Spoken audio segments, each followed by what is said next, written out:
আমার পয়লা বৈশাখের শুরুটা পেশেন্টের মুখ দেখেই হয়ে গেছে সকালে। তো সারাদিনটা কাটানোর জন্য বাড়ি তো ফিরতে হবে। কাঠফাটা রোদ মাথায় করে যখন বাড়িতে এসে স্নান করে বসলাম, ওই যে কুলফি আর যাবে কোথায় টপ করে কিনে ঢপ করে মুখে ভরে নিলাম। দেন দুপুরে লাঞ্চ করে টানা একটা ঘুম দিয়ে বিকেলবেলা বেরিয়ে গেলাম রাতের খাবারের জন্য। আরে পয়লা বৈশাখ বলে কথা, খাওয়া দাওয়া ছাড়া আর কিছু আছে নাকি? বাট রাতের খাবার খেতে গেলে দুপুরেটা তো আগে হজম করতে হবে। তাই সোজা নিয়ে নিলাম একটা সিম্পল স্প্রাইট, আর কিচ্ছু না। তো স্প্রাইট খেয়ে খাবার দাবার মোটামুটি হজম করে সোজা চলে গেলাম কাবাব খেতে। স্টার্টার দিয়ে তো শুরু করতে হবে। অনেকক্ষণ ওয়েট করার পর ফাইনালি আমার হাতে চলে আসলো জুসি অ্যান্ড টেস্টি কাবাব। আমি গ্যারান্টি দিয়ে বলতে পারি অন্য কোনো রেস্টুরেন্টে থেকে এই কাবাবটা জাস্ট অসাম। কাবাব খেয়ে এবার চলে গেলাম সোজা জিরা বাটার খেতে। আরে ভাই, এটাও তো হজম করতে হবে।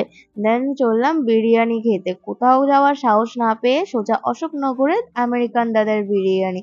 বাট গিয়ে যেটা দেখলাম, ভাগ্যিস এসছিলাম, আমরাই লাস্ট ছিলাম, আর একটু দেরি হলে হয়তো এটাও কপালে জুটতো না।